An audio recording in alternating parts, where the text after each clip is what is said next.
Thanks for tuning in to the channel today. On this little video, I'm going to go over my current budget overnight backpacking loadout. Smaller loadout just for single overnights, possibly 2 nights. Right now, all I'm really able to do is single overnights, only having 2 days off of work. But I'm just going to go through and kind of show most of what I have, and apologize for my dog barking in the background if you can hear that, and show you what I'm currently using. It's a nice typical Texas summer day out here right now. It's like 96 degrees, but it says feels like 106, and I do believe it. It's hot. So let's go ahead and get into the video. Alright, so the pack I'm currently using is it's from a company called Mardingtop. It's marketed as a 50-liter lightweight backpack for hunting, camping, backpacking, anything. Comes in 3 colors. It's kind of a tactical backpack with some other typical backpacking pack features. The 3 colors available are the olive drab, like this one. They have a tan, coyote tan version, and black. So the 3 typical colors you would see in a tactical backpack. Dog's going nuts. But like I said, it's 50 liters, or roughly 3,000 cubic inches. It's got a lot of nice features on the front here. You can see it's got some MOLLE webbing, so if you want to attach some MOLLE accessories to it. It's got these 2 front compression straps. If you want to strap something down in the front, it does have a nice front access to the main compartment. It's just this double zipper here that opens up down, so you can access your main compartment right from the front. Found that to be I wasn't quite sure how I felt about that at first, if I'd use it, but I did take this out about a week ago, and I found myself really enjoying that front access, and I'll show you why here in a minute. It does have some attachment points, some shock cord, and some equipment loops on the bottom. That's where I have my trekking poles attached to. It does have interesting little C-clips, so you can kind of easily get to the stuff. My trekking poles. I took this exact same loadout on a overnight, 2-day, 1-night camp out at Fairfield State Park about 2 weeks ago now. It was the first time using the pack and the first time using these trekking poles. They're from a company called Cascade Mountain Tech. First time using trekking poles, and gotta say, for about the first part of the hike, I did about a 2.5 mile hike to the campgrounds, and then 2.5 miles back the next day. I was pretty on the fence about trekking poles at first. I'd never used them before, and I wasn't really seeing a benefit of them, just hiking down a trail. It was a pretty level grade trail, no really huge inclines. But that all changed whenever I hit a quarter-mile part of the trail that was muddy, wet and muddy. These things probably saved me from slipping and falling several times. But yeah, these are they're Cascade Mountain Tech. They're carbon fiber poles, fully adjustable, standard features from trekking poles. 2 adjustments, mud cups. They also come with snow cups, rubber feet, which you can also pull off, and they have the nice carbide tip or something like that. But really enjoyed these on the muddy part.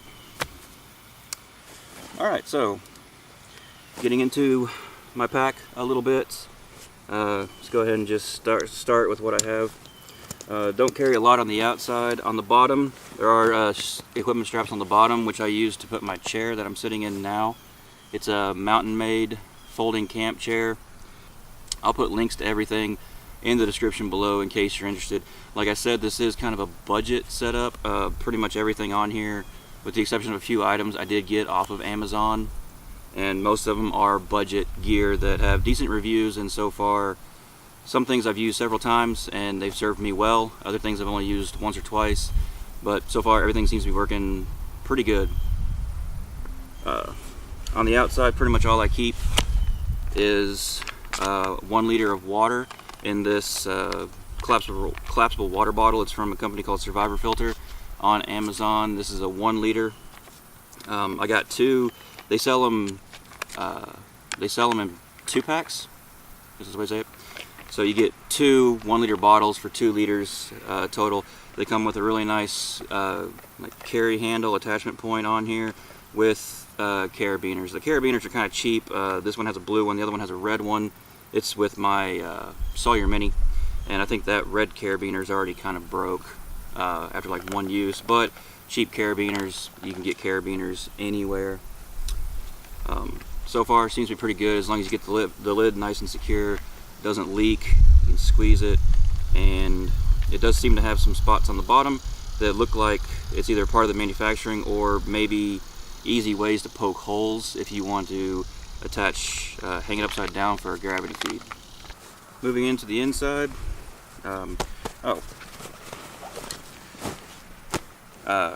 top compartment here, I just store some quick access items. Every zipper on this bag does have these paracord pulls on them.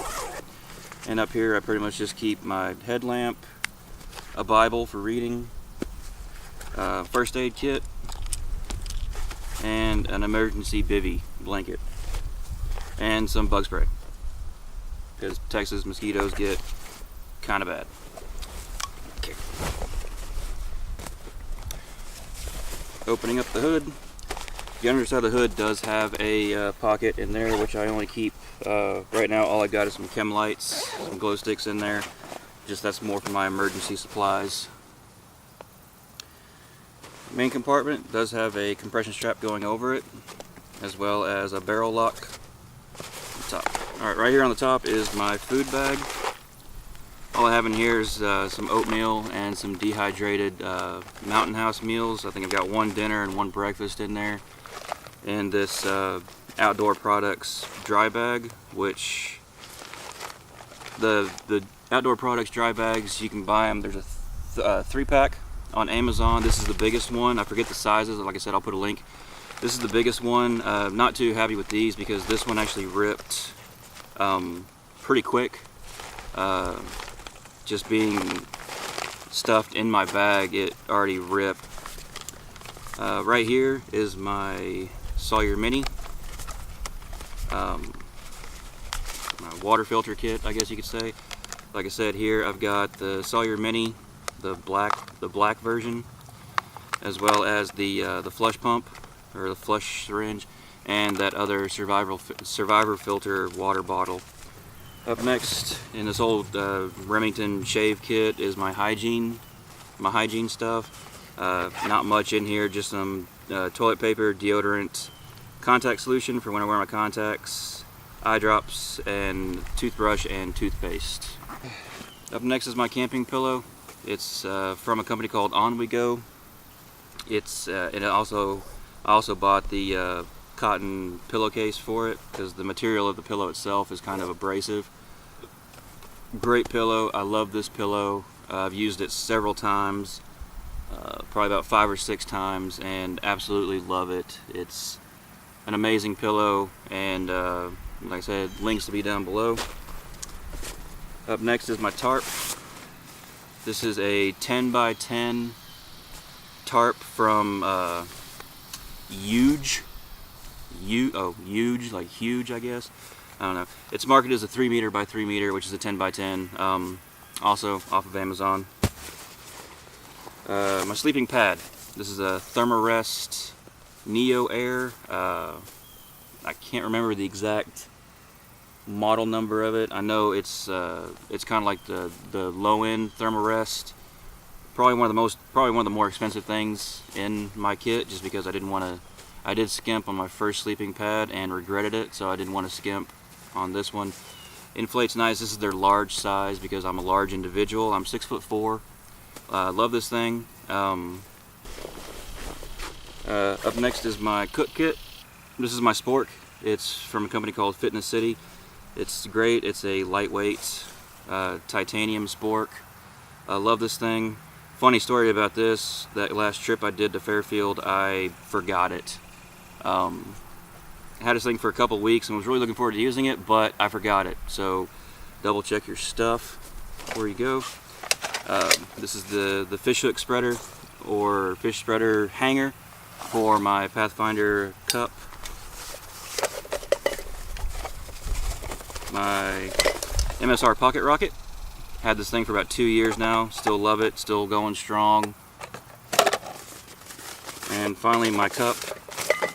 This is a stainless steel cup from the Pathfinder school with lid that has strainers. Inside of it is fuel canister for my MSR. Next is my clothes bag, and this is the third of the outdoor products dry bags that I got. This is just some spare clothes if I need them, kind of emergency clothes. It's a top and bottom set of long johns for whenever it starts cooling off and getting colder out here, and a spare t-shirt, change of socks, and underwear.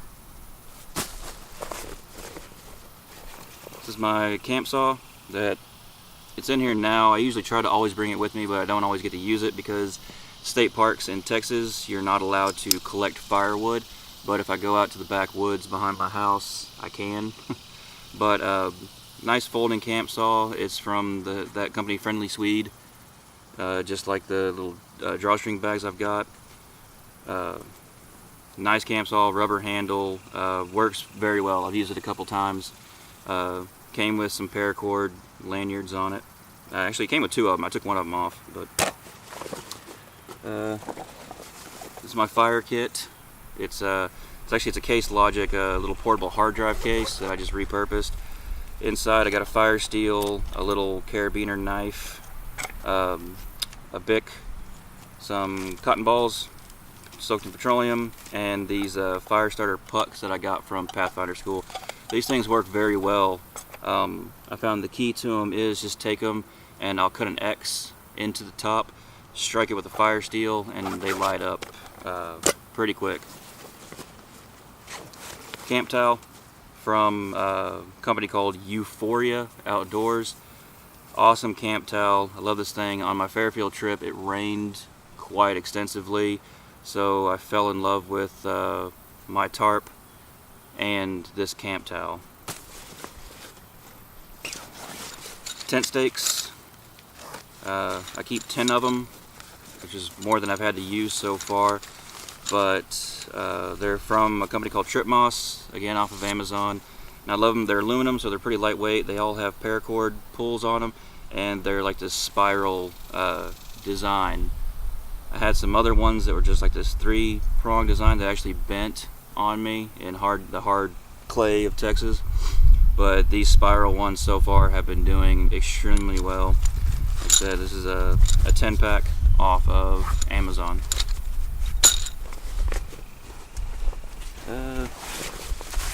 Another of the Friendly Swede bags.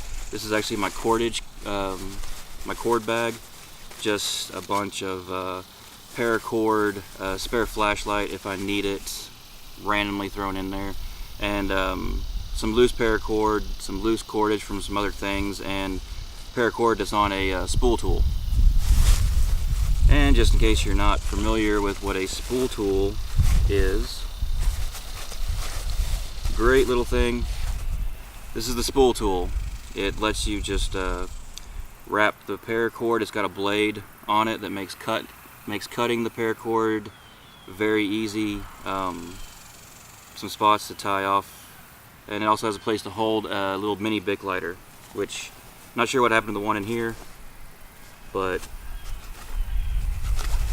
like I said, great little tools. They'll hold several hundred feet of paracord easy. Sleeping bag. This is my Ozark Trail 40-degree sleeping bag. This is my summer bag. I have a 20-degree that I keep with me for winter camping, obviously, but I love this one. I bought this thing several years ago, like 2.5 years ago. It's done me very well. It compresses down very small, as you can see, smaller than a football. And finally is my tent. It's just all, I'm trying a new thing with my tent. Instead of rolling it up, I'm just kind of compressing the tent and the rainfly into this bag that I just got from Gear Top on Amazon. It's just a compression. It's marketed as a compressible tent bag, I think. It works like a dry bag, but it's not. You can still see air coming in and out of it. The only thing I'm kind of disappointed in these bags so far, because this side compression strap here, they don't cinch tight at all. See, it just pops right back out without even touching it. So kind of depressed about that, but I'm kind of playing around with how I'm carrying my tent. My tent is an ALPS Mountaineering Lynx one-person backpacking tent. Love the tent. Easy setup, it's freestanding, and yeah. So, oh, and the poles for my tent. Alright, so that's it for my current backpacking overnight camping loadout that I've got. Base weight for everything here was about 27.5 pounds. Not the lightest by far, but like I said, this is more of a budget build, and so not spending a lot of money on ultralight accessories. So that's it. Thanks for tuning in. I'm just gonna get all this stuff packed back up, and I'll see you on the next video. I probably got some other videos coming up later too. As far as camping goes, I'm gonna do a full review on the bag, tell you what I think, go into depth on the features and tell you what I think about it and how it performs. I need to go out and use it at least once or twice more before I finally make that decision. Thanks again for stopping by, and I'll see you on the next one.